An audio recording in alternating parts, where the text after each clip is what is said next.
말씀에 들어가기 앞서서 퀴즈를 하나 내겠습니다. 이것은 무엇일까요? 이것이 뭔지 한번 맞춰보세요. 첫 번째, 이것은 성경에서 우상으로 소개가 됩니다. 두 번째, 말세의 징조 중에 하나는 사람들이 이것을 사랑하는 것입니다. 세 번째, 이것을 사랑하는 것은 일만 악의 뿌리가 됩니다. 네 번째, 우리는 이것과 하나님을 동시에 섬길 수 없습니다. 우리는 이것과 하나님 중에서 누구를 섬겨야 할지 결정해야 합니다. 이것은 무엇일까요? 네, 돈 또는 재물 맞습니다. 돈이죠, 돈. 방금 그 첫 번째에서 돈은 성경에서 맘몬이라는 아주 강력한 우상으로 소개가 되고 있습니다. 두 번째 아까 힌트였던 말세의 징조 중에 하나는 사람들이 뭘 사랑한다고요? 돈을 사랑해요. 말세에 고통하는 때가 이르니 사람들이 세 가지를 사랑한다고 말씀하고 있습니다. 그 세 가지가 뭘까요?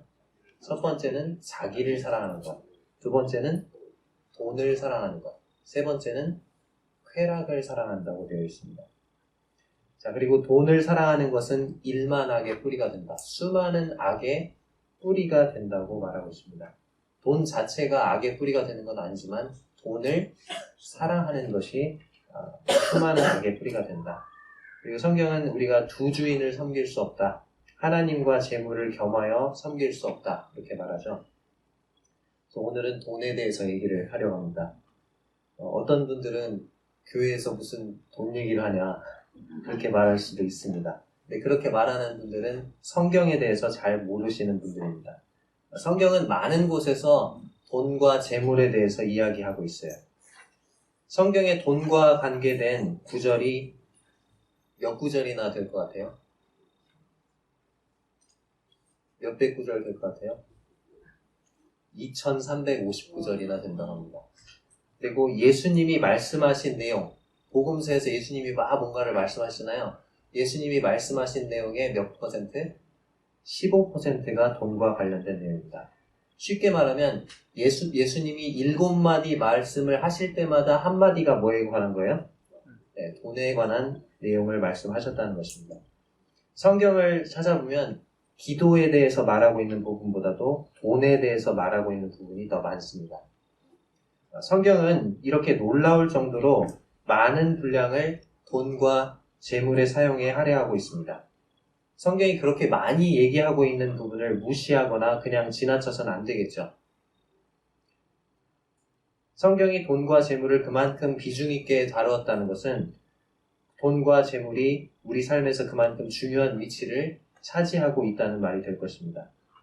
사실 돈을 어떻게 사용하느냐 하는 것은 우리가 얼마나 영적으로 성숙한 사람이냐, 그리고 우리가 얼마나 경건한 삶을 살고 있느냐, 그것을 알아볼 수 있는 척도가 되는 것입니다. 어떤 사람에 대해서 알고 싶어요. 그러면 뭘 이렇게 찾아보면 될까요? 그 사람이 돈을 사용한, 1년간 돈을 사용한 지출 내역서를 뽑아보면 그 사람이 어떤 사람인가, 그게 바로 드러나게 되어 있습니다. 내가 이 세상을 떠나게 될 때 나의 자녀들이 내가 사용한 돈의 지출 내역서를 보게 된다면 나의 자녀들은 나를 어떤 그리스도인이었다고 판단할까요? 따라서 돈을 무엇에 어떻게 쓰느냐를 살펴보면 그 사람이 얼마나 영적으로 성숙한 사람인지 또 그가 얼마나 경건한 사람인지를 알 수 있는 것입니다. 우리는 돈을 벌기 위해서 하루 중 대부분의 시간을 투자하죠. 따라서 돈은 우리 삶의 커다란 부분과 맞바꾼 것이라고 볼 수가 있습니다. 예를 들어서 하루 일당 10만 원을 벌기 위해서 8시간 노동을 했다. 8시간 땀과 노력이 들었다. 그 말은 10만 원이 무엇에 해당하는 가치가 있다는 거예요?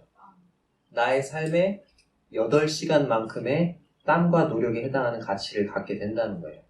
그렇기 때문에 이 돈을 가지고 무엇에 어떻게 사용하느냐 하는 것은 내 삶의 일부분을 무엇에 드리느냐, 무엇에 사용하느냐와 관계가 있는 것입니다. 그래서 돈을 어떻게 사용하는가, 그걸 보면 그 사람이 어떤 사람이고 삶의 우선순위가 뭐고 또 그 사람 마음에 품고 있는 것이 무엇인지 그게 드러난다는 것입니다. 돈에 대해서 말하고 있는 성경 본문들이 많지만요, 지금은 제가 야고보서 강의를 하고 있죠. 그래서 오늘은 특별히 야고보서 5장 1절에서 6절까지의 내용을 통해서 하나님께서 그리스도인의 재물관리에 대해서 주시는 교훈을 받고자 합니다. 먼저 야고보서 5장 1절에서 6절까지의 내용을 교독하도록 하겠습니다. 교독하겠습니다. 제가 먼저 읽겠습니다. 들으라 부한자들아, 너희에게 임할 고생으로 말미암아 울고 통곡하라. 너희 금과 은은 녹이 슬었으니 이 녹이 너희에게 증거가 되며 불같이 너희 살을 먹으리라. 너희가 말세의 재물을 쌓았도다.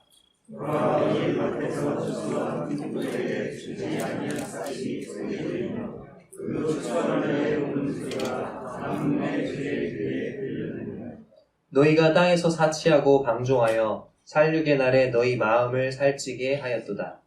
너희는 의인을 정죄하고 죽였으나 네. 1절을 보면 부한자들에 대한 경고로 시작되고 있습니다. 자, 여기 보니까 1절에 보니까 부한자들에게 무엇을 하라 이렇게 명령하고 있습니까? 두 가지 명령을 하고 있죠. 끝부분에 보니까 뭐 하고 뭐 하래요? 울고 통곡하래요. 이 말이 이해가 되십니까? 돈이 많은 부자에게 당신 우십시오, 통곡하십시오 그렇게 말을 하면 그 사람이 어떻게 반응할까요? 지나가는 부자가 있어요. 근데 붙잡고 당신 울어야 됩니다, 통곡해야 됩니다 그렇게 얘기한다면 뭐라고 반응을 할까요? 내가 도대체 왜 울어야 됩니까? 내가 왜 통곡을 해야 됩니까? 그렇게 반문할 것입니다. 이 세상에서 부자들은 울거나 통곡하는 것과는 거리가 먼 사람들이죠. 부자들은 별로 울거나 통곡할 일이 없습니다. 오히려 이 세상에서 울고 통곡하는 사람들은 주로 어떤 사람들이죠? 가난한 사람들이에요. 이 세상의 관점에서는 부한 사람들에게 울고 통곡하라고 말하는 것보다 가난한 사람들에게 울고 통곡하라고 말하는 것이 더 맞는 것처럼 보입니다. 부자들에게 울고 통곡하라. 이 말은 이 세상의 관점에서는 도저히 이해할 수 없는 명령입니다. 근데 하나님은 여기서 분명히 부한 자들에게 울고 통곡하라고 말하고 있습니다. 그냥 우는 것도 아니고 부자들에게 울라 이렇게 말한 것도 아니고 울고 뭐 하라고요? 통곡을 하래요. 자, 통곡이란 단어의 뜻이 소리를 높여 슬프고 서럽게 우는 것을 뜻하죠. 우리가 언제 통곡을 하죠? 주로 어디서 통곡하는 사람들 많이 봅니까? 네, 장례식에 가면 누군가가 죽었을 때나 하는 것이 바로 통곡입니다. 장례식에서나 들을 수 있는 울음소리가 바로 통곡입니다.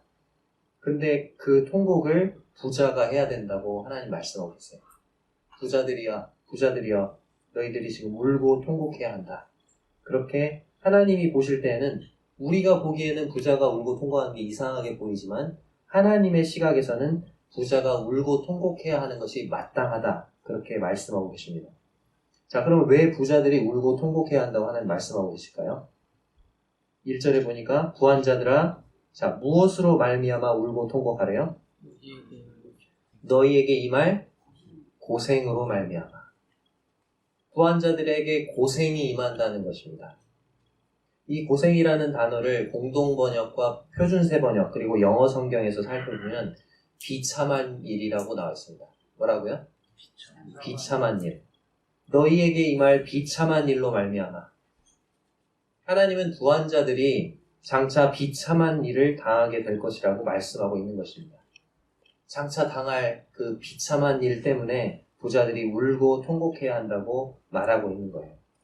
자, 그럼 부한 자들이 어떤 비참한 일을 당하게 될까요? 그리고 왜 비참한 일을 당하게 될까요? 2절과 3절을 한번 읽어보겠습니다. 2절 함께 읽겠습니다. 시작. 너희 재물은 썩었고 너희 옷은 좀 먹었으며. 자, 첫 번째 보니까 너희 재물이 어떻게 됐다고요? 썩었대요.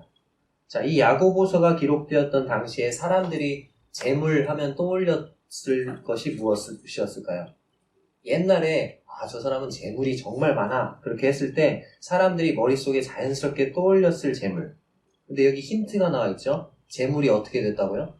썩었다고요. 자, 그러면 사람들이 저 사람은 재물이 많다라고 생각했을 때 머릿속에 자연스럽게 떠올렸을 것이고 썩을 수 있는 재물 뭘까요? 그렇죠. 곡식, 쌀 이런 것입니다. 옛날에 우리나라에서도 엄청난 부자를 무슨 꾼이라고 했죠? 네? 천석꾼보다 좀 더 쓰세요. 네, 만석꾼 정도는 돼야죠. 만석꾼. 가을에 추수를 했는데 쌀이 몇 석이 나온 거예요? 만석이 나온 거죠. 만석. 쌀 만석을 곡식 창고에 들여놓으려면 창고가 얼마나 크겠어요? 요즘에는 그 이마트나 이런 데 가면 쌀 포대 하나에 얼마에 몇 킬로 하죠? 20kg. 네. 그 20kg짜리가 요즘에 시세로 5만 원입니다. 근데 쌀 한 가마니가 몇 킬로일까요? 네, 역시 어른들은 잘 아셔요. 요즘 학생들이랑 청년들은 잘 모를 거예요. 원래 20kg인가 봐 이렇게 생각하는데 원래 한 가마니는 몇 킬로? 80kg. 그러면 5만 원 곱하기 4배니까 얼마죠? 20만 원이죠. 자, 근데 쌀 한 석은 몇 가마니일까요? 이것까지는 많이 모르실 거예요. 저도 이거 말씀 준비하면서 알았어요. 막 찾아보다가 석이고 한 석이 몇 가마니일까요? 한 석이 한 가마니일 것 같죠? 근데 한 석은 2가마니입니다. 자, 그럼 만석군이라는 것은 가마니로 따지면 몇 가마니인 거예요? 2만 가마니인 거예요. 2만 가마니. 자, 그러면 이제 수학을 좀 해보겠습니다. 80kg짜리 쌀 한 가마니에 얼마? 20만 원 곱하기 몇만 가마니?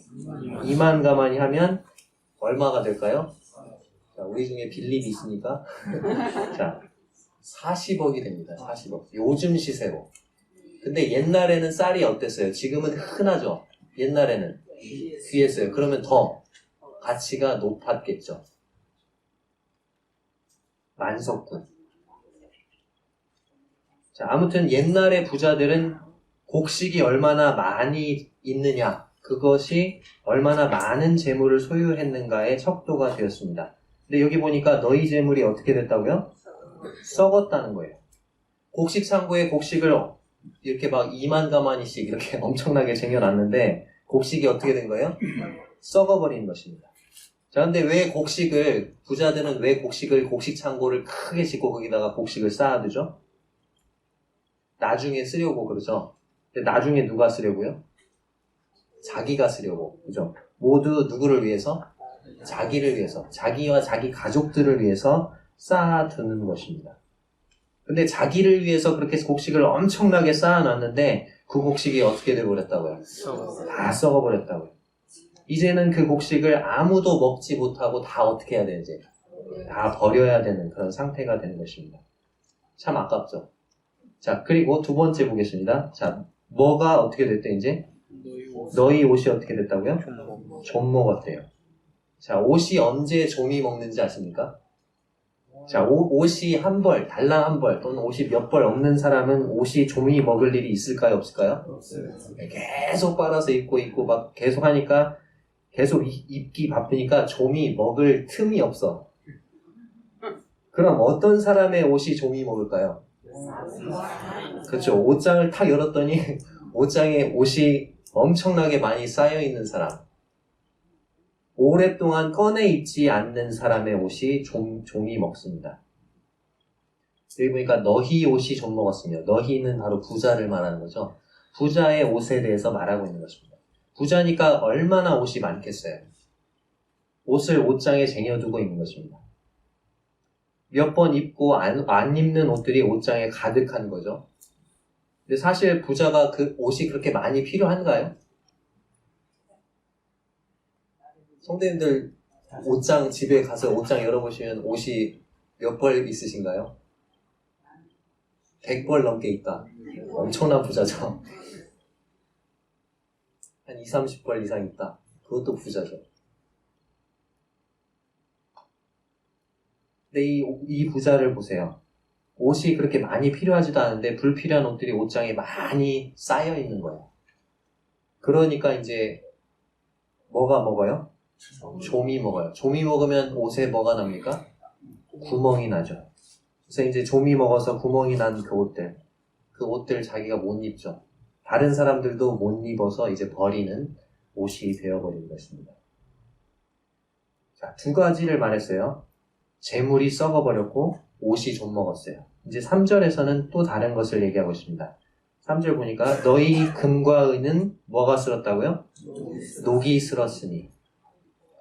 금과 은도요, 세월이 오래 지나면 색이 변하고 뭐가 됩니까? 부식이 됩니다. 녹이 씁니다.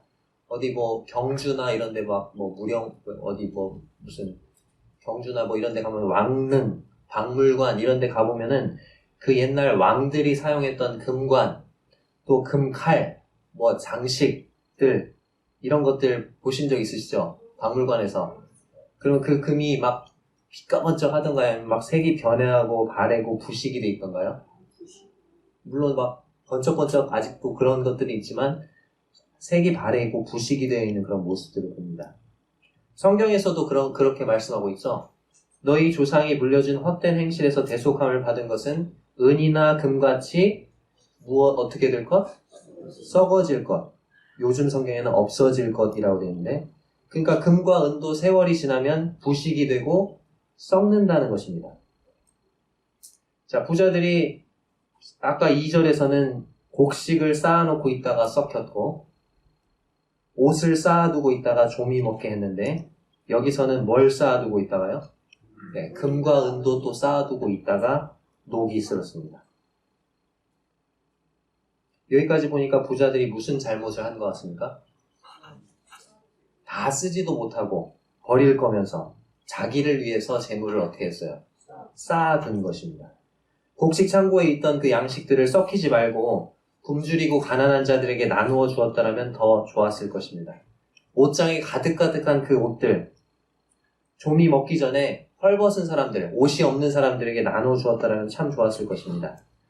금과 은이 부식되어서 썩어버리기 전에, 그래서 쓸모가 없어지기 전에 살아있는 동안에 그 돈으로 영원히 남는 것에 투자했더라면 좋았을 것입니다. 근데 그들은 어떻게 했어요? 그렇게 하지 않았던 것입니다. 이제는 그럴 수 있는 기회를 잃어버리게 된 것입니다. 자, 3절 후반절을 보니까 이 녹이 너희에게 증거가 되며 불같이 너희 살을 먹으리라.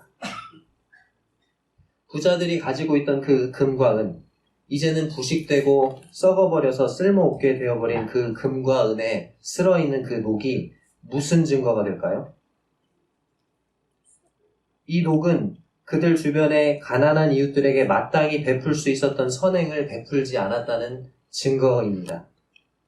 자신의 재산을 올바른 곳에 사용하지 않았다는 증거가 되고, 또 이 녹은 그들이 자기 자신만을 위해서 모든 것을 쌓아두기만 했고 자기 손에 움켜쥐기만 했지 손을 펴서 나눌 줄은 모르던 이기적인 사람이라는 것을 증거하는 것입니다. 이 성경에 보니까 이 금과 은에 쓸어있는 녹이 최후에는 지옥에서 그들의 살을 태우는 뭐가 된다고요? 이 녹이 너희에게 증거가 되며 뭐같이 너희 살을 먹는다고요? 불같이.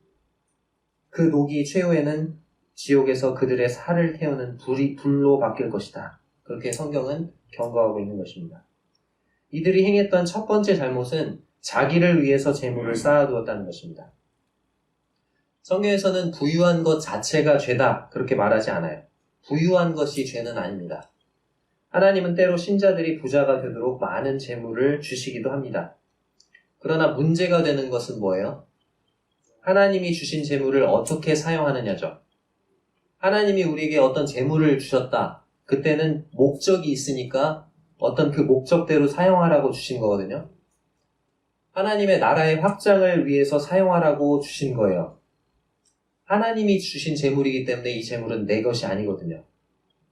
나는 하나님이 주신 재물을 잠시 맡아서 관리하는 청지기일 뿐입니다.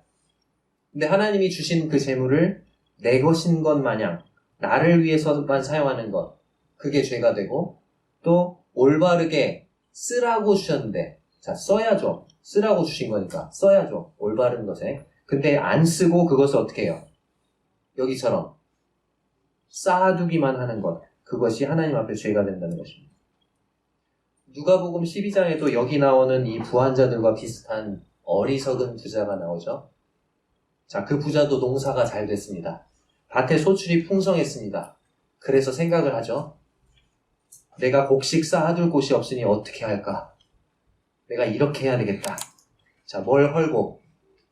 내 곡간을 헐고 크게 짓자.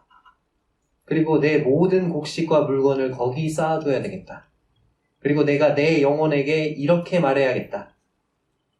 영혼아, 여러 해 쓸 물건을 많이 쌓아두었으니 평안히 쉬고 먹고 마시고 즐거워하자. 자, 그 어리석은 부자가 한 말을 잘 살펴보십시오. 거기에 보면은 내가라는 단어가 그런 단어가 계속 반복돼요. 내가, 내 곡간, 내 모든 곡식, 내 모든 물건, 내 영혼도 누구 거래요?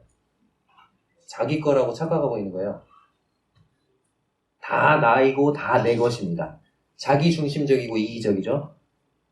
그의 생각에 하나님이 없어요.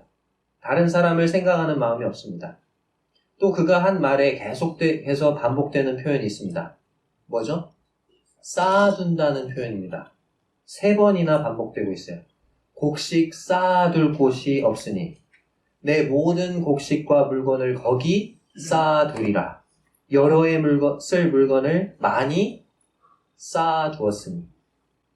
자, 근데 하나님은 그 부자에게 뭐라고 말씀하시죠? 어리석은 자여, 오늘 밤에 네 영혼을 도로 찾으리니 그러면 네 준비한 것이 누구의 것이 되겠느냐 하셨으니 자기를 위하여 재물을 쌓아두고 하나님께 대하여 부요하지 못한 자가 이와 같으리라. 누가복음 12장에 보니까 어떤 사람이 어리석은 사람입니까? 하나님은 어리석은 사람이 2가지를 한 사람이다 그렇게 말씀하고 계세요. 첫 번째, 누구를 위해서 재물을 쌓는 사람이요? 네, 자기를 위하여 재물을 쌓아둔 사람이 어리석은 사람이다 그렇게 말씀하고 있어요. 하나님은 우리에게 재물을 주실 때 자기를 위하여 재물을 쌓아두라고 우리에게 재물을 주시지 않아요. 하나님의 목적과 뜻대로 재물을 사용하라고 우리에게 재물을 주십니다. 하나님이 그렇기 때문에 하나님이 우리에게 어떤 필요를 보여주실 때 우리는 그 필요에 어떻게 해야 돼요? 반응해야 돼요. 하나님이 하나님의 일에 사용하라고 주신 재물을 근데 그 필요에 반응해서 그 필요대로 사용하지 않고 자기를 위해서 쌓아둘 때 우리도 이 어리석은 부자처럼 어리석은 사람이 될 수 있다는 것입니다. 자, 2번째, 어떤 사람이 어리석은 사람입니까? 자기를 위하여 재물을 쌓아두고 2번째, 누구에 대하여 부여하지 못한 자요? 네, 하나님께 대하여 부여하지 못한 자가 어리석은 자. 2번째는 하나님께 대하여 부여하지 못한 사람이 어리석은 사람이라는 것입니다. 자기 자신에 대해서는 이 세상에서 엄청난 부자예요. 근데 하나님에 대해서는요? 가난한 사람. 자기 자신을 위해서는 돈을 엄청 펑펑 써요. 근데 하나님을 위해서는 쓸 수 있는 돈이 없는 사람. 하나님이 야, 내가 이 일을 위해서 너에게 이 돈을 준 건데 이제 내가 너에게 맡긴 그 재물을 지금 사용해야 되겠다. 하나님 그렇게 말씀하세요. 근데 이 사람이 뭐라고 대답해요? 하나님, 죄송해요. 그 일에 쓸 돈은 없어요. 그 돈은 제가 따로 쓸 때가 있어요. 라고 말하는 사람. 자기 자신을 향해서는 한없이 부유하고 부자이지만 하나님을 향해서는 한없이 어떤 사람? 가난한 사람. 그 사람이 어리석은 사람이라고 하나님 말씀하고 계십니다. 그러나 하나님은 결코 빚쟁이가 아니시죠? 우리가 하나님께 드릴 때 우리가 손해보는 장사를 하는 건가요? 아니에요. 하나님은 우리가 드린 것을 더 큰 축복으로 갚아주시는 분이십니다. 누가복음 6장 38절에 이런 말씀이 있습니다. 주라, 그리하면 너희에게 줄 것이니 곧 후히 되어 누르고 흔들어 넘치도록 하여 너희에게 안겨주리라. 너희가 헤아리는 그 헤아림으로 너희도 헤아림을 도로 받을 것입니다. 자, 하나님이 어떻게 주시는가 4가지가 여기 나와있죠. 자, 옛날에 제가 이제 어렸을 때의 기억 같은데 쌀을 막 포대로 살 때도 있지만 이제 집에 좀 형편이 좀 어려워가지고 쌀을 이렇게 비닐로 사다가 먹은 적이 있어요. 쌀을 사러 이렇게 가면은 대박으로 이렇게 퍼주죠. 1대, 2대 해가지고 그 비닐 봉지에다 담아주는 거예요. 근데 이제 보통 이렇게 막 큰 다라에다가 쌀을 쌓아놓고 거기서 이제 퍼주거든요. 근데 되를 이렇게 딱 퍼서 풀면 어떻게 되죠? 수북히 쌓이잖아요. 그걸 그대로 담아주면 좋은데 그 미국 사의 아저씨가 어떻게 하죠? 네, 얘를 이렇게 쫙 깎아서 대박에 딱 그냥 딱 그 정도만 딱 한 대. 안 돼 맞지? 이렇게 주는 거죠. 자, 근데 하나님은 어떻게 되어 주신다고요? 후히 되어 주신다고요. 후하게 되어서 주신다고. 되를 퍼쓸 때 윗부분을 깎는다, 안 깎는다? 안 깎고 수북히 쌓여서 주신다는 거예요. 자, 두 번째, 후히 되어. 두 번째, 누르고. 자, 하나님은 어떻게 주신다고요? 꽉꽉 눌러서 담아주시는 분이라고요. 우리 어디지? 저기 양림단지 이런 데 가면 아이스크림 팔잖아요. 막 더울 때 아이스크림을 사 먹으면 꼭 그런 아저씨들이 있어. 아이스크림 콘에다가 아이스크림을 딱 퍼요. 그러면 그냥 그 위에다 살짝 살포시 얹어놔. 그러면 이 아이스크림 콘 안에 어떻죠? 아이스크림이 어때요, 거기가? 비어있죠. 위에만 살짝 올려져 있는 거죠. 맛있어요, 맛없어요? 맛없죠. 근데 어떤 아이스크림 장사는 어떻게 해요? 네, 그거를 꼭꼭 해가지고 그 안에까지 다 채워줘. 하나님 어떻게 해주신다고요? 꼭꼭 채워서. 여기 보니까 눌러서 주신대요. 눌러서. 자, 세 번째 어떻게 해주신다고요? 흔들어 주신대요. 흔들어. 자, 이 흔드는 게 되게 중요하죠. 그릇에다가 뭔가를 담았어. 근데 그거를 이렇게 착착착 이렇게 흔들면 어떻게 되죠, 그게? 네, 그 사이사이 그 빈 공간들을 다 채워서 더 쭉 내려가죠. 그러면 또 그 위에다 또 덮어주는 거죠. 하나님은 그렇게 흔들어서 담아주신다고요. 자, 네 번째 어떻게 주십니까? 첫 번째 후히 되어, 두 번째 누르고, 세 번째 흔들어. 자, 어떻게 주신다고요? 넘치도록 하여 너희에게 안겨주신대요. 우리가 가진 그 그릇을 완전히 채워주실 뿐만 아니라 우리 그릇이 감당하기 어려울 정도로 넘치게 안겨주신다고요. 그러니 성도님들, 하나님께 제물 드리는 것을 주저하지 마시기 바랍니다. 마지못해서 드리지 마시고요. 기꺼이 기쁜 마음으로 즐겨내십시오. 하나님은 즐겨드리는 자를 어떻게 하십니까? 사랑하신다고 되어 있어요. 자, 다시 본문으로 돌아가서 야고보서 5장 3절로 돌아가세요.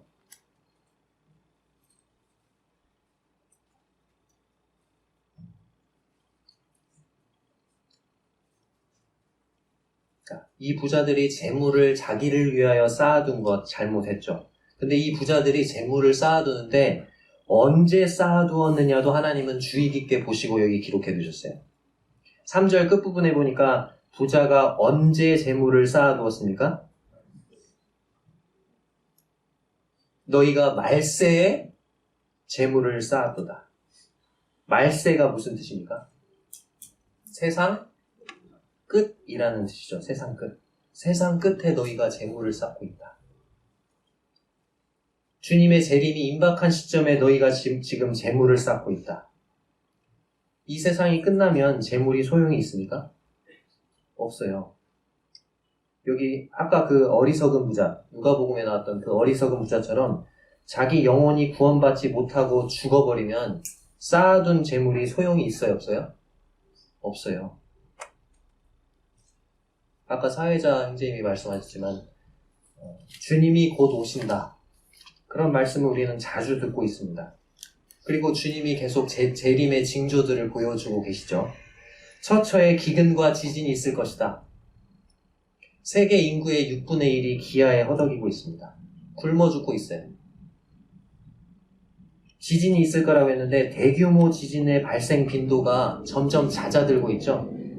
해산하는 여인의 진통 주기가 점점 짧아지고 강도가 세지듯이 이 지진도 점점 자주 발생하고 점점 더 큰 규모의 지진이 일어나고 있는 것입니다. 또 예수님이 그 말씀의 재림의 징조의 마지막에 뭐라고 말씀하셨냐면 이스라엘이 독립할 것이다. 그렇게 말씀하셨죠. 무화과 나무의 비유를 배우라. 이 무화과 나무는 이스라엘을 상징하잖아요. 이스라엘 나라를 상징하는 대표적인 나무가 바로 무화과 나무입니다. 그 가지가 연하여지고 잎사귀를 내면 여름이 가까운 줄 아나니 이와 같이 너희도 이 모든 일을 보거든 임자가 가까이 곧 어디에 이른 줄 알라? 눈앞에 이른 줄 알아. 근데 여기 지금 부자들이 말세의 재물을 쌓고 있다고 하나님 책망하고 계십니다. 말세의 재물을 쌓는다. 말세의 재물을 쌓는 사람이다. 그 말은 배가 지금 침몰하고 있는데 자기 돈가방을 찾기 위해서 그 배 안으로 들어가는 사람과 같다는 것입니다. 말세의 재물을 쌓는 사람, 그 사람은 집에 불이 나서 곧 그 집이 무너지게 생겼는데 집에 있는 돈을 챙기기 위해서 불난 집에 들어가서 나오지 않고 있는 사람과 같다는 것입니다. 자, 이제 다음으로 4절에 보면 이 부자들이 어떤 방법으로 말세의 재물을 쌓았는지가 나와 있습니다. 이들은 아주 악한 방법으로 부자가 되었다고 하나님께서 증거하고 계세요. 자, 4절을 같이 한번 읽어볼까요? 시작. 보라, 너희 밭에서 추수한 품꾼에게 주지 아니한 삭시 소리 지르며 그 추수한 자의 우는 소리가 만군의 주의 귀에 들렸느니라. 너희 밭에서 추수한 품꾼에게 주지 아니한 삭시 소리 지르며. 자, 이 부자가 이제 아까 만석이라고 했잖아요. 엄청난 쌀을 수확하려면 그 논이랑 밭이 어떻겠어요? 엄청 넓겠죠. 그거를 부자 혼자 그거 수확할 수 있어요, 없어요? 없죠. 그러니까 누구를 고용해요? 여기 나오는 품꾼들을 고용한다고요. 품꾼을 시켜가지고 그 추수하는 일을 하루 종일 부려먹고는 뭘 안 줘요? 네, 품삯을 주지 않는 것입니다. 요즘으로 말하면 노동력 착취인 거죠. 근데 당시에는 요즘이야 뭐 월급제 뭐 이렇게 하지만 옛날에는 어떻게 했어요? 하루 일하면 하루 벌어서 하루 먹고 사는 그런 때이잖아요. 그렇기 때문에 그날 돈을 안 번다. 그러면 자기도 어떻게 돼요? 굶어야 돼. 그리고 그 품꾼이 가장이라면 그 자기를 바라보고 있는 누구도 식구들도 어린 자녀들도 다 어떻게 해야 돼요? 굶어야 되는 것입니다. 여기 보니까 품삯을 사람처럼 의인화해서 표현하고 있죠. 품삯이 뭘 어떻게 한다고요? 소리를 지른대요. 자, 품삯이 뭐라고 소리를 지를까요? 내가 있을 곳은 여기가 아니야! 당신은 더 이상 내 주인이 아니야! 나를 참 주인에게 보내줘! 그렇게 품삯이 소리 지르지 않겠어요? 자, 그리고 여기 보니까 또 어떤 소리가 들린대요? 그 추수한 자의 어떤 소리? 우는 소리. 이 품꾼이 하루 종일 노동 착취만 당하고 그 논주인에게 한 푼도 받지 못해가지고 자기만 바라보고 있는데 그 식구들이 기다리는 집에 빈손으로 돌아가야 하는 그런 상황에서 그 사람이 너무나 분하고 억울해서 우는 그 울음소리 아니겠습니까? 근데 이런 소리들을 누가 다 듣고 계신다고요? 누가 다 듣고 계세요, 그 소리를? 만군의 주의 귀에 들렸느니라. 여기 하나님을 어떻게 표현하고 있죠? 만군의 주. 만군의 주. 하늘에 엄청난 군대를 거느리고 계시는, 하늘의 수많은 천사들을 다스리시는 만왕의 왕이신 그 하나님이 다 듣고 계신다는 거예요. 그리고 나중에 그 하나님이 심판의 주로서, 재판장으로서 그 악을 나중에 다 어떻게 하신다? 갚아주시겠다는 것입니다. 근데 그렇게 다른 사람들의 눈에 피눈물이 나게 해놓고는 부자들은 정작 어떤 삶을 살았습니까? 5절에 나와 있죠? 5절. 너희가 땅에서 뭐하고 뭐했다고요? 사치하고 방종하여. 자, 사치라는 단어를 찾아보니까 이렇게 되어 있습니다. 주로 씀씀이나 꾸밈새, 행사의 치레 따위에서 필요 이상의 돈이나 물건을 씀으로써 자기의 분수에 지나친 생활을 하는 것. 그렇게 돈을 안 써도 되는데 거칠에, 행사칠에, 꾸민새 이런 데에서 필요 이상으로 많은 돈을 써서 자기 분수에 지나친 생활을 하는 것. 그게 사치래요. 자, 방종은 무엇입니까? 방종. 방종이란 단어를 찾아보니까 이렇게 나와 있습니다. 아무 거리낌이 없이 제멋대로 함부로 행동하는 것. 자, 재물을 누가 주셨다고요? 하나님이 주신 거예요. 금수저, 자기가 금수저로 태어나고 싶어서 태어난 게 아니죠. 하나님이 그렇게 태어나게 하신 거예요. 재물을 누가 주신다고요? 하나님이 주시는 거예요. 하나님이 주신 재물을 제 멋대로 함부로 사용하고 필요 이상으로 자기 분수에 넘치도록 재물을 낭비한 것입니다. 자, 그렇게 해서 하나님이 뭐라고 말씀하십니까? 너희가 땅에서 사치하고 방종하여, 자, 그 뒷부분 같이 읽어볼까요? 시작. 살육의 날에 너희 마음을 살찌게 하였도다. 이 살육의 날이라고 개역 개정에는 그렇게 되어 있는데, 우리가 그 전에 보던 개역 한글 성경에는 살육의 날이 아니고 뭐라고 나왔을까요? 도살의 날이라고 되어 있어요. 도살의 날. 도살이라는 말이 뭐에 사용한다며요? 뭘 죽일 때? 네, 가축, 짐승 잡아 죽일 때 하는 말이잖아요. 자, 이게 보니까 너희 마음을 살찌게 하였도다 이렇게 되어 있는데, 공동 번역에는 마음을 욕심으로 가득 채웠다. NIV 성경에는 너희 자신을 살찌게 했다. 즉, 이 말은 이 사치하고 방종하고 마음을 욕심으로 가득 채운 이 부자들을 하나님이 뭐에 비유하고 있는 거예요? 너희는 짐승과 똑같다. 도살의 날에, 도살할 날에 자신을 살찌게 하는 짐승과도 같다. 주인이 잡아먹으려고 곧 도살장으로 끌고 갈 것도 모르고 먹을 것에 집착하고 개걸스럽게 먹는 데만 집중하는 어리석은 돼지와도 같다. 그렇게 하나님 말씀하고 계신 거예요. 너희가 도살의 날에, 살육의 날에 너희 마음을 살찌게 했다. 자, 6절 보니까 이 또 부한자들이 또 어떤 죄를 범했습니까? 자, 6절을 같이 읽겠습니다. 시작. 너희는 의인을 정죄하고 죽였으나 그는 너희에게 대항하지 아니하였느니라.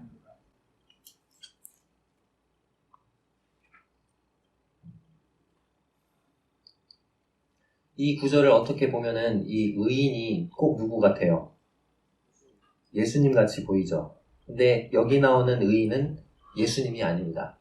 여기 나오는 의인은 무죄한 자들을 가리킵니다.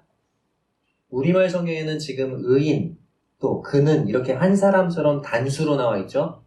근데 NIV 성경에 보면 의인이 무죄한 자들, 그리고 그는 이 부분이 그들로 이렇게 복수로 나오고 있습니다. 그러니까 이 구절을 다시 읽어보면 너희 부자들은 사회에 무죄하고 가난한 약자들을 정죄하고 죽였다. 그러나 그들은 너희에게 대항하지 않았다. 그런 말입니다. 그러니까 이 부자들이 재물을 쌓기 위해서 수단과 방법을 안 가리고 다른 사람의 것을 어떻게 해요? 속여서 빼앗고 또 그런 과정에서 무고한 사람들, 아무 죄도 없고 가난하고 힘없고 그런 사람들을 법정에 끌고 가가지고 고발하는 것입니다. 그리고 어떤 때는 어떻게 해요? 죽이기까지 하는 거예요. 성경에도 그런 예들이 나와 있죠. 아모스 2장에 보면은 너희가 은을 받고 의인을 팔며, 자, 뭘 받고 누구를 팔았다고요? 은을 받고 누구를 팔았대요? 의인을 팔았대요. 그 다음에 신 한 켤레를 받고 가난한 자를 팔았다. 자, 가난한 사람을 뭐랑 바꿨다고요? 신발 한 켤레로. 열왕기상 21장에는 나봇이라는 사람이 나오죠. 왕궁 옆에 좋은 포도밭이 있었어요. 근데 그 북이스라엘의 악한 왕이었던 아합 왕이 그 나봇의 포도원을 뺏기 위해서 어떻게 했습니까? 이 나봇이 하나님과 왕을 저주했다. 그렇게 거짓 고발해서 나봇을 어떻게 했습니까? 돌로 쳐 죽였습니다. 그리고 그 포도원을 어떻게 했어요? 빼앗았어요. 그 사건이 기록되어 있습니다. 부자들에게 대항하지도 않았던, 대항할 힘도 없었던 무죄하고 가난한 약자들을 착취하고 거짓 고발해서 속이고 빼앗고 그렇게 해서 부자가 된 것입니다.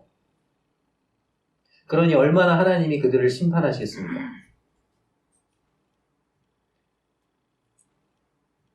우리가 정직하게 땀을 흘리고 돈을 버는 것은 옳은 일입니다. 하나님의 방법은 우리가 심은 대로 거두는 거예요.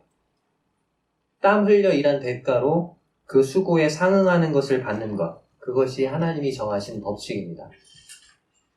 그러나 그와 같은 법칙에서 벗어난 것, 그것은 잘못된 방법이죠. 예를 들어서 주식 투자하는 거, 땅 투기하는 거, 복권, 로또, 로또 대박 맞고 싶으시다고요? 하나님의 방법이 아닙니다. 스포츠 토토? 어느 팀이 이기는지 도박하는 거죠.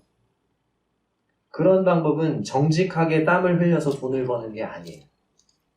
그것은 정직하게 일한 대가를 받는 대신 행운이나 요행을 바라는 거예요. 자, 그런 게 다 뭐예요?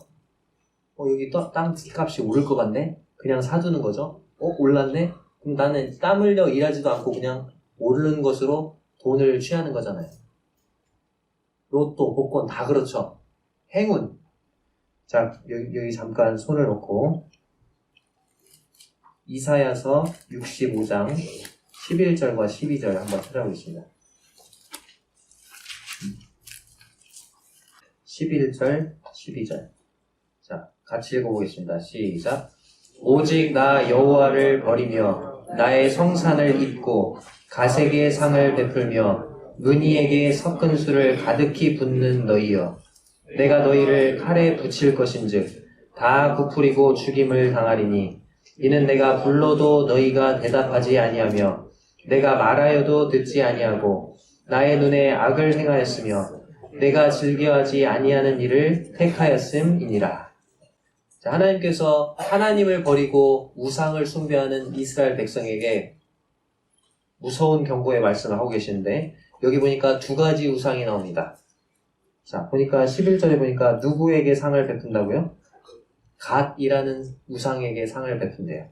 근데 제가 가진 성경은, 성도님들 성경에도 그렇게 되어 있는지 모르겠습니다. 제가 가진 성경에는 갓이라고 되어 있고 작은 번호로 1이라고 되어 있어요. 성도님들도 그러십니까? 그리고 그 1번을 아래쪽으로 쭉 따라서 딱 가보면 1번에 뭐라고 되어 있습니까? 운수신. 운수신이 뭐예요? 행운의 신. 행운의 신의 이름이 뭐라고요? 갓. 자, 그리고 두 번째 우상이 나와 있어요. 뭡니까? 누구에게 술을 부어요? 문희. 자, 문희 따라서 보시면 아래쪽에 뭐라고 되어 있습니까? 무슨 신? 운명의 신. 운명의 신. 그러니까 이스라엘 백성들이 섬겼던 우상들 중에 무슨 신과 무슨 신이 있었어요? 운수신, 행운의 신, 나에게 행운을 가져다 주는 신. 또 하나는 운명의 신.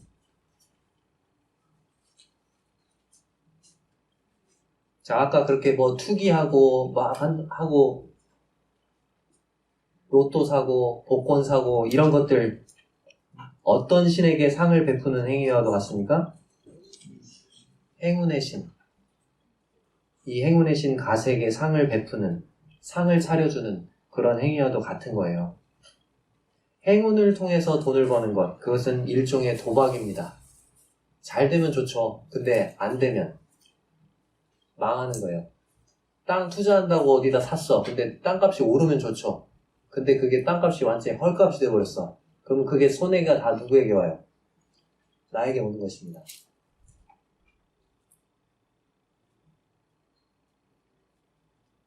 행운을 통해서 돈을 버는 것, 그것은 일종의 도박이고, 여기 나와 있는 갓이라는 행운의 신에게 상을 차려주는 행위와도 같습니다. 그것은 여기 보니까 하나님이 미워하시는 일이에요. 그리고 그렇게 해서 돈을 번다? 이것은 그리스도인으로서 합당하지 못한 방법입니다. 우리의 간증에 좋은 것은 아니에요. 또 아까 그 본문으로 돌아와서 부자들이 부자가 되기 위해서, 자기를 위해서 재물을 쌓기 위해서 정직하지 못한 방법으로 다른 사람을 속이고 착취하고 그렇게 해서 돈을 벌고 부자가 되는 것, 그것 잘못된 일입니다. 하나님께서는 그에 대한 책임을 물으실 것입니다. 자, 근데 방금 그 살펴봤던 야고보서 5장 1절에서 6절에 나와 있는 그 표현들을 보면요, 너희에게 임할 고생, 너희에게 임할 비참한 일, 불같이 너희 살을 먹으리라. 불처럼 너희 살을 태울 것이다. 살육의 날, 도살의 날, 뭐 이런 표현을 보면은 이 부자들이 믿는 사람 같아요? 믿지 않는 사람 같아요? 믿는 사람 같아요? 믿지 않는 사람 같아요? 지옥에서 살이 불탄다니까요? 믿는 사람 같아요? 믿지 않는 사람 같아요? 믿지 않는 사람이죠. 재물을 잘못 사용한다고 하나님이 우리를 지옥 보내시지는 않습니다. 근데 여기 지금 부한자들에게 하시는 경고의 말씀을 그리스도인들과는 나는 그리스도이니까 상관없어 그렇게 넘어가면 될까요? 그렇다면 여기다 기록을 안 해놓으셨겠죠. 기록해 놓으시고 우리가 읽고 여기서 교훈을 얻게 하신 거잖아요. 자, 우리가 재물을 잘못 관리한다고 해서 도살의 날이 우리에게 다가온다거나 우리의 살이 이 육체가 지옥에서 불타는 일은 없을 것입니다. 그러나 우리는 그리스도의 심판대 앞에 서서 반드시 서게 될 것이고 우리가 재물을 어떻게 사용해야 하는가에 대해서 하나님이 책임을 물으실 것입니다. 달란트의 비유와 문화의 비유 아시죠? 그때 하나님이 우리를 부르시고 한 사람씩 나오게 하셔서 물으실 거예요. 야, 내가 너한테 그때 5달란트 맡겼는데 그 5달란트 어떻게 했어? 그때 우리는 상세히 제가 어떤 것들에 제가 하나님이 주신 그 5달란트 썼습니다. 그렇게 하나님 앞에 아뢰야 된다고.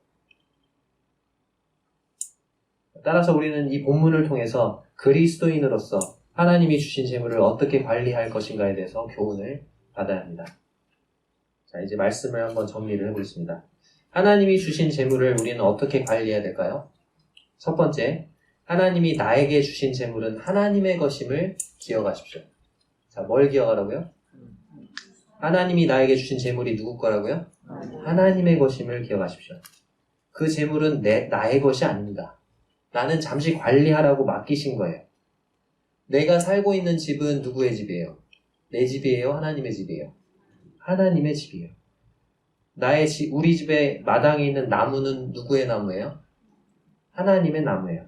내가 타고 다니는 자동차 누구의 차예요? 하나님의 자동차예요. 내가 입고 있는 옷과 옷장에 걸려있는 모든 것이 누구의 것이에요? 하나님의 것입니다. 우리 집 냉장고에 들어있는 모든 음식이 하나님의 것이고 우리 집 책장에 꽂혀있는 모든 책들이 하나님의 것입니다. 우리 집에 있는 모든 가구와 모든 기구들 다 하나님의 것입니다. 우리의 것은 아무것도 없어요. 하나님이 모든 것을 소유하고 계시고 우리는 하나님 앞에 관리자일 뿐입니다. 한번 생각해 보세요. 내가 지금 우리 집이라고 부르는 그 집, 과거 언젠가는 다른 사람이 우리 집이라고 불렀을 거예요. 그리고 세월이 지나면 내가 지금 우리 집이라고 부르는 집을 또 다른 사람이 우리 집이야 라고 부르게 될 것입니다. 혹시 성도님들 땅이 있으십니까? 지금은 내 땅이라고 부르는 그 땅을요, 언젠가는 다른 사람이 내 땅이라고 부르게 될 것입니다. 우리는 하나님께 속한 것을 잠시 맡아 관리하는 청지기일 뿐입니다. 이 세상 떠날 때 우리는 100원짜리 동전 하나도 가져갈 수 없어요. 하나님이 내게 맡기신 재물을 내 것처럼 함부로 낭비하지 마시기 바랍니다. 아까 말한 것처럼 사치와 방종을 경계하십시오. 자, 두 번째 기억하실 것. 두 번째, 하나님이 우리에게 왜 재물을 주셨는지, 우리에게 재물을 주신 목적을 잘 기억해야 합니다. 자, 뭘 잘 기억하라고요? 하나님이 우리에게 재물을 주신 목적. 자, 하나님은 우리에게 재물을 주시고 그 재물을 통해서 하나님의 나라를 확장해 가기를 원하세요. 내게 주신 그 재물을 그 목적에 맞게 잘 사용하시기 바랍니다. 하나님의 사업을 위해서 쓰라고 주신 그 재물을 나 자신을 위해서 쌓아두고 묵혀두지 마십시오. 하나님이 주신 재물이 나의 창고, 나의 옷장, 나의 계좌 속에서 썩고 좀이 먹고 녹이 쓸지 않게 하시기 바랍니다. 자신을 위해서 재물을 쌓아두는 사람은 하나님께 부요하지 못했던 어리석은 부자와도 같고 또 받은 달란트를 땅속에 묻어두었던 한 달란트 받은 사람과도 같습니다. 하나님이 주신 재물을 하나님의 일에 드리시기 바랍니다. 그리고 도움이 필요한 가난한 이웃들과 나누시기 바랍니다. 땅속에 묻어두지 마시기 바랍니다. 세 번째, 정직하게 일해서 돈을 버십시오. 아까 부자들처럼 그렇게 잘못된 방법으로, 정직하지 못한 방법으로 다른 사람을 속이거나 착취해서 돈을 벌고 부자가 되는 것, 행운을 통해서 잘못된 방법으로 돈을 버는 것, 그것은 하나님이 미워하시는 일, 그리고 금지하시는 일입니다. 하나님은 그에 대한 책임을 물으실 것입니다. 우리 남원 서문교회 모든 성도님들이 하나님이 주신 재물을 잘 관리해서 하나님의 뜻하시는 일에 잘 사용하시는 하나님의 신실한 성지기가 되시기를 바랍니다. 이상으로 말씀 마치겠습니다. 감사합니다.